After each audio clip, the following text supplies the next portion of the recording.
Warhol, bitch! Talking Warhol here on the Art Bros. Warhola. Yeah. That's actually Warhola. Yeah. Really? I watched a lot of Andy Warhol videos. Oh, okay. So, one more time. Warhola? And I think it was actually with a V, actually. Interesting. Warhola. So guys, this week we'll be talking about these Campbell's soup cans. Let me just find it over here. We have a special guest with us. A good friend of mine, Mr. Patrick Sluter. Hello. Yes. He's an aspiring graphic designer. And our first guest host. Our Hey, first guest. all right. Welcome to the Art Bros. There we go. So we're going to be talking about today Mr. Andy Warhol, or Warhols, whatever it is. Campbell's soup cans. This is an extremely popular piece. Everybody knows this. If you don't know about art, you know this. Even It's a my trademark. physical therapist knew about this when they mentioned it. There you go. Exactly. Does your physical therapist like art? It didn't sound like he did much. He's like, yo, bro, that Warhol. I know. But he knew, that was the first thing he mentioned, Campbell's soup can. He loves soup, so he's like, I saw that, it spoke to me. I grabbed some chicken noodle. Basic facts. Andy Warhol. This was made in 1962 out of synthetic polymer paint on canvas. Now, what the hell is synthetic polymer paint? Anybody know? It's synthetic. Uh-huh. It's a polymer, meaning there might be some polymer in there. And it's paint. So it's fake-made polymer. It's synthetic paint. Okay. That's it. Yeah, That's and it, bro. dimensions 20 by 16. Each one, I guess, is 20 by 16 in 32 canvases. So, In a grid. yeah, we're talking about the entire series, people. 32 canvases in a grid. The reason for 32 is because at the time in the 1960s, Campbell's only had 32 flavors to offer. He did every single flavor. Oh There's my even God. ones that say, like, Campbell's cheddar cheese soup. Even great with, makes a great sauce. Stuff like that. Yes. Oh, what a value. Yes, it does. Oh, sauce and a soup. Sweet. Yeah. But the whole value thing, the whole consumerism thing, that's the first thing everyone thinks of. If I'm not mistaken. And yes, he was actually an avid consumer of Campbell's soup. No, was he now? Yeah. He really liked the stuff, huh? Yeah, he had it for lunch a lot, apparently. Did he have like a favorite flavor? Do you know? I think he I'm liked not sure. consomme beef. Ah. Or Vegetable. yeah. Can't go wrong with vegetable. Yeah. No. So, go. Oh, no, yeah. No, dude, go right ahead. So the first thing when I noticed about Andy Warhol is just the strong sense of repetition. I mean, Yeah. at first glance, if you just take a first glance, it just looks like a bunch of Campbell's soup cans. Yes. And what is it? 8 columns. 8 by 4. Yeah. So, but pretty much, if you get a chance to see this at the MoMA, it's really cool. I did. Because when you get a chance to really observe it, I mean, at first glance, they do all look the same, but they're actually all different flavors. That's true. I didn't know that. I know, yeah, actually same saw here. it in Same here, in yeah. person. Mm-hmm. Yeah. You thought it was just tomato soup, right? I thought it was chicken noodle all the way through. Yeah, I did too, actually. Now let's. Oh, this was actually his first, big thing. When This he had his was- one-man show. This was his first solo show. He displayed this. Each one was on a mounted shelf in Los Angeles. I in believe, LA. right? Yes, Yeah. Los Angeles. They were on shelves, displayed as they would be in a grocery store. Now, I didn't know that, and that actually makes me respect this piece even more. But before we address the history and what this piece is, let's talk about the elephant in the room. Is this art? That's what they don't know. They don't know how to defend this as art, if it is art. What do you think? What do you guys think? Yes. It's art. Well, Because of the intention. the intention, Yeah. the concept. Yes. So we're going all Duchamp here now. We're going all you're taking. Well, here's the thing about Marcel Duchamp, who was known for putting a shovel in a gallery and saying this is now worth $32,000. His fountain piece. You know, how a And lot of the people say, my kid could do that, right? Yeah. You hear that excuse a lot. Yeah. Okay, maybe your kid could probably do that, but would they have the intention to do that? Yeah. Purposely. The way I'd like to see it is, yeah, your kid could do that, but did he? Yeah. See, I kind of felt like almost the transition of art through, I don't know, before 1945 to more modern pieces. It goes from that's about me, that's about that, and then this is about you. And then with Warhol's piece, I almost kind of feel like this is about us. You know, Us as a society. That's the thing. revolving back to the concept of consumerism as Right. well. I mean, Right.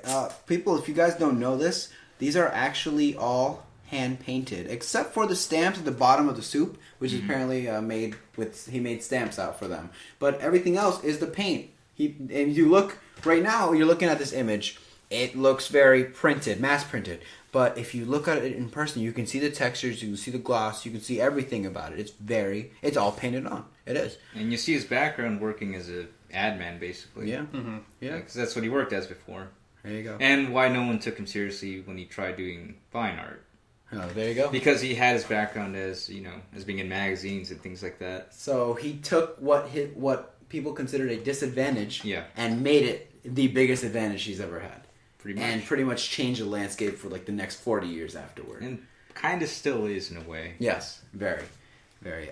There's a commercial. Now we can talk about the concept. For me, it's art because it's not only is it conceptual, as in like what is this saying about our society that you know Campbell soup and all that stuff, but the whole handiwork is here too. He made it himself. He did. He could have chosen to do what Campbell's does and mass produce this. Like a machine could make 32 cans in 5 minutes. And later on, that's not far from the truth in terms of how he made some of his art. That's true. Later on, he went... Because he gets involved in screen printing. Exactly. Yeah. But for this piece specifically, he did every single one by hand.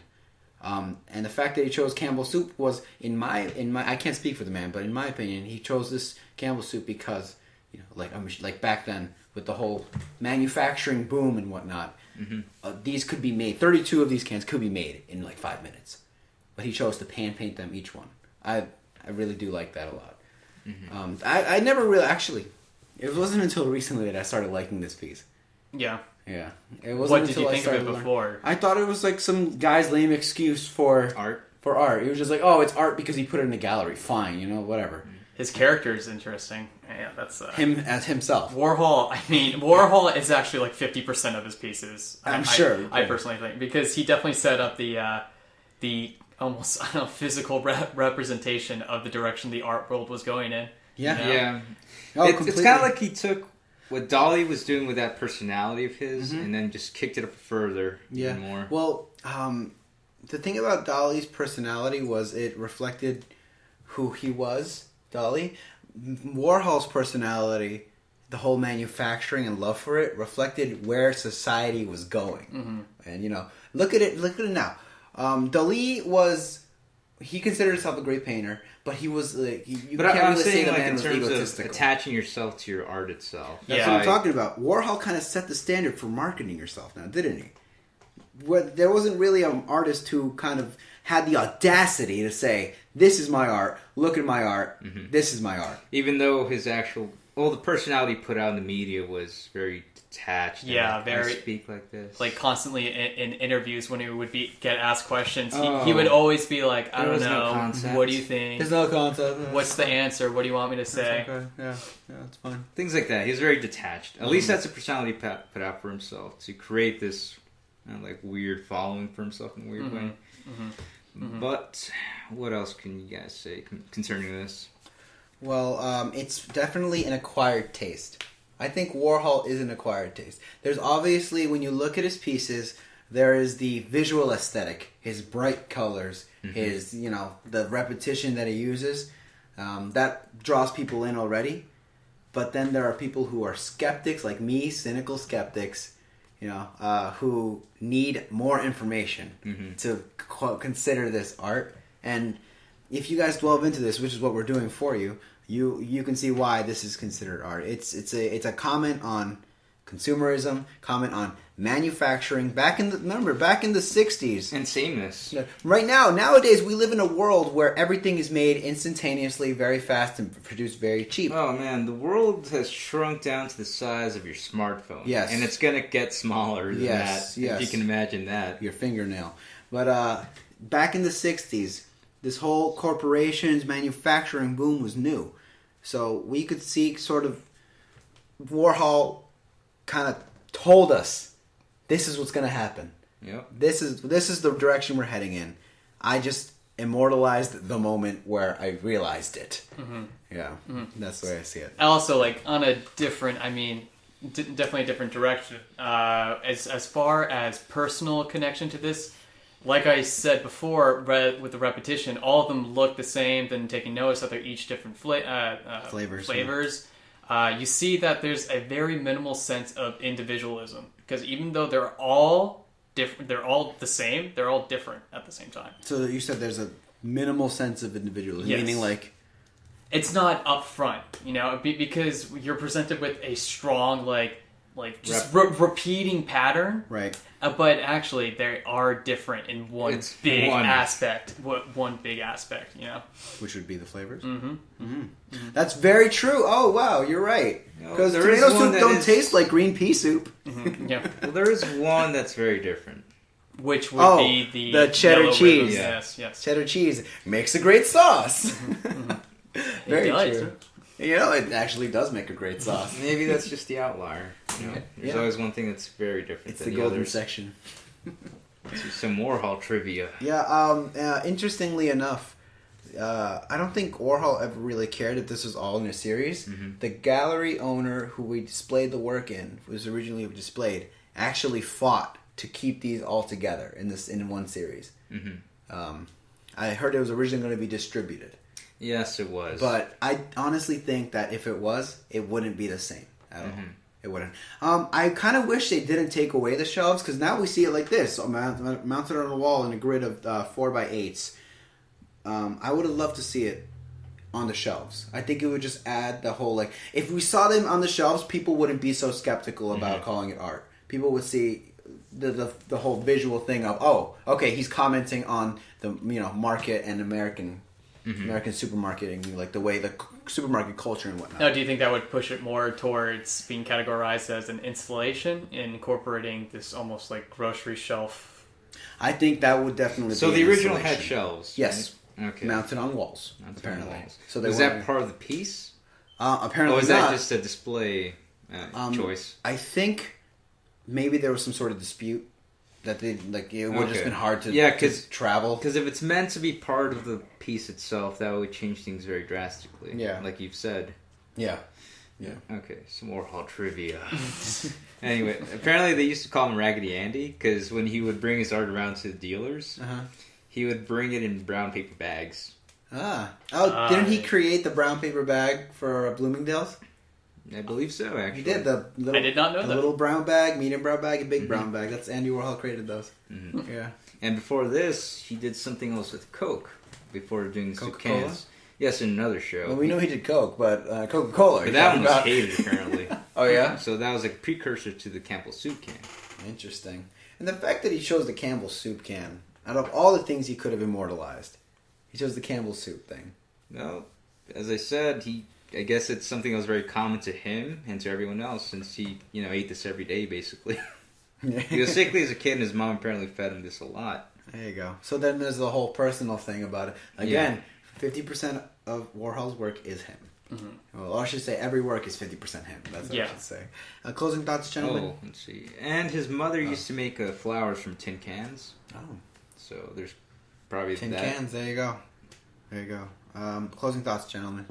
Closing thoughts? Yes. Well, yes, for the beginning art, I guess, consumer, would you say, or viewer? The consumer or the viewer? Or how would you describe someone who likes art, really? Someone who likes art, I feel like when they have a respectable opinion about what they're looking at, How would you say someone who? Someone who can appreciate art. Okay. I guess I should say that. Yeah, I guess if you're in the beginnings of that, this might be an acquired taste. I definitely like you agree. Said. Yeah. But if you can understand the concept behind it, you're going to get your mind blown. Yes.